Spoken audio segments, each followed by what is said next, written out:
Friends, welcome back to my YouTube channel. আজকে একটা recipe নিলাম। আজকে বানাবো রূপচাঁদ মাছের ঝাল। দেখো, রূপচাঁদ মাছটা কিনে এনেছে। এটাকে আমি কেটে ধুয়ে নেব। রূপচাঁদগুলো দেখতে সুন্দর হয়, পেটের কাছে লাল হয়, মুখের কাছে। মাছটা আমি কেটে নিয়েছি, দেখো এইভাবে। এবার আমি মাছটা নুন হলুদ মাখিয়ে নিলাম।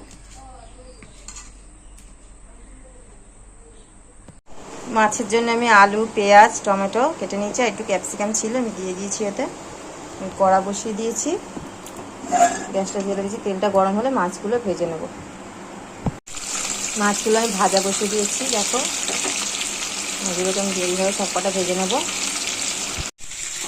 দেখো, মাছগুলো আমি ভেজে নিয়েছি, এখনো ভাজা হচ্ছে।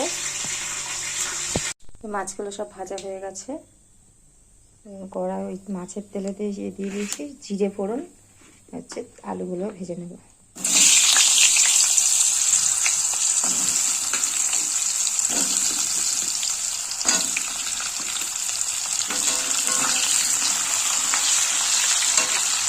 আলু, পেঁয়াজ, ক্যাপসিকাম সবই দিয়ে দেবো একসাথে, একবারেই ভেজে নেবো। আলুর সাথেই ভেজে নেবো।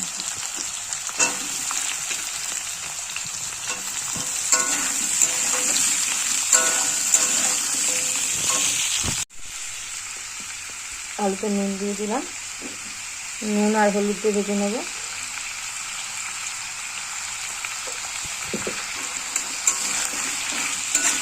নুন আর হলুদে আলুগুলোকে ভালো করে ভেজে নেবো। এবার টমেটোগুলো দিয়ে দেবো।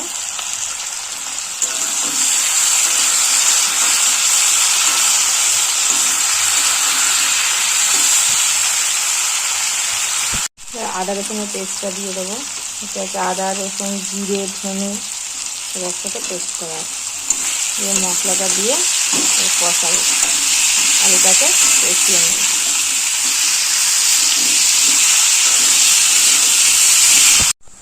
হয়তো আমি হলুদ গুঁড়ো, লঙ্কার গুঁড়ো আর একটু জল দিয়েছি। দিয়ে আদা রসুনটাকে মশলাটা ভালো করে কষিয়ে নেব। টমেটোগুলো নরম হয়ে গেছে, চেপে চেপে দেবো। মশলাটা কষানো হয়ে গেলে তারপরে আমি জল দিয়ে দেবো। মশলাটা কষানো হয়ে গেছে, আলুটা তারপর তেল ছেড়ে দিয়েছে। এবার আমি জল দিয়ে দেবো।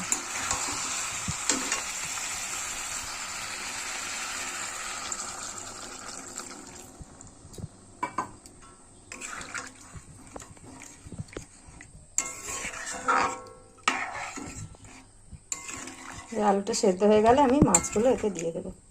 এটা আমি চাপা দিয়ে দেবো। আলুগুলো সেদ্ধ হয়ে গেছে, এবার আমি মাছগুলো ছেড়ে দিচ্ছি একটা একটা করে।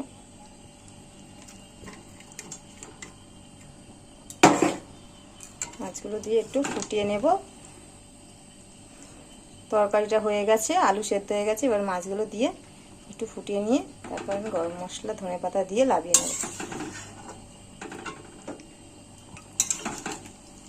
ঝোলটা একটু মরে যাবে আর একটু টেনে নেবে, ওই জন্য একটু জল রাখলাম। মাছগুলোকে ফুটিয়ে নিই। গরম মশলা দিয়ে দিলাম, যে হচ্ছে ধনেপাতাটা দিয়ে দেবো।